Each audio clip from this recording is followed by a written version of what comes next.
अध्याय 12 श्लोक 20। ये तु धर्म्यामर्तमिदं यथोक्त पर्युपासते सद्धाना मत्परमा भक्ता स्थितो में प्रियः। अर्थात परंतु जो श्रद्धा युक्त पुरुष मेरे परायण होकर इस ऊपर कहे हुए धर्म में अमृत को निष्काम प्रेम भाव से सेवन करते हैं, वे भक्त मुझको अतिशय प्रिय हैं। प्रश्न, यहाँ तू पद के प्रयोग का क्या उद्देश्य है?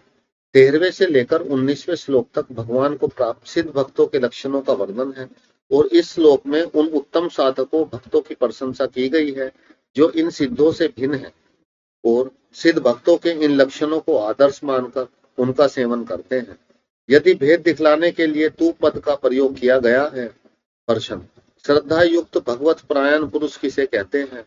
उत्तर, सर्वव्यापी सर्वशक्तिमान भगवान के अवतारों में, वचनों में एवं उनके गुण, प्रभाव, ऐश्वर्य और चरित्र आदि में जो प्रत्यक्ष के सदर्श सम्मान पूर्वक विश्वास रखता हो वह श्रद्धावान है। परम प्रेमी और परम दयालु भगवान के ही परम गति, परम आश्रय एवं अपने प्राणों के आधार सर्वत्र मानकर उन्हीं पर निर्भर और उनके किए हुए विधान में प्रसन्न रहने वाले को भगवत परायण पुरुष कहते हैं। प्रश्न, उपयुक्त 7 श्लोकों में वर्णित भगवत तत्वों के लक्षणों को यहाँ धर्म में अमृत के नाम से कहने का क्या अभिप्राय है? उत्तर, भगवत तत्व भगवत भक्तों के उपयुक्त लक्षणों की वस्तुतः मानव धर्म का सच्चा स्वरूप है। इन्हीं के पालन में मनुष्य जन्म की सार्थकता है, क्योंकि इनके पालन से साधक सदा के लिए मृत्यु के पंजे से छूट जाता है और उसे अमृत स्वरूप भगवान की प्राप्ति हो जाती है।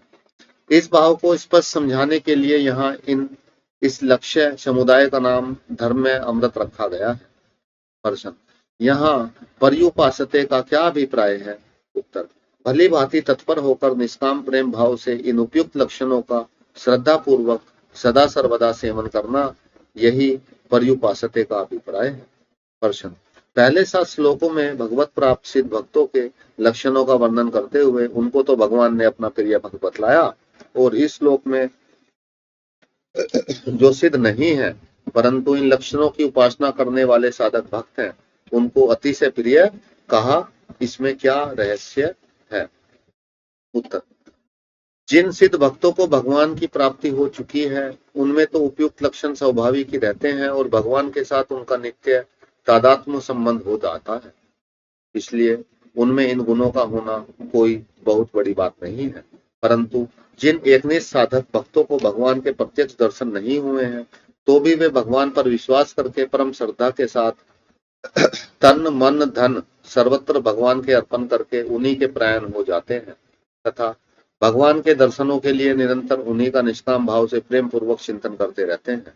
सतह चेष्टा करके उपयुक्त लक्षणों के अनुसार ही अपना जीवन बिताना चाहते हैं।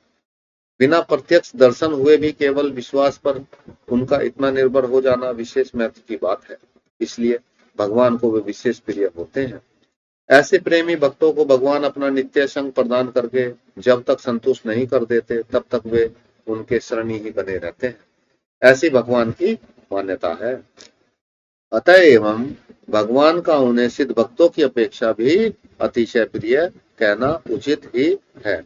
ओम तत्सदिति श्रीमद्भगवद्गीतासूपनिषत्सु ब्रह्म विद्याम योग शास्त्रे श्री कृष्ण अर्जुन संवादे भक्ति योगो नाम 10 अध्याय।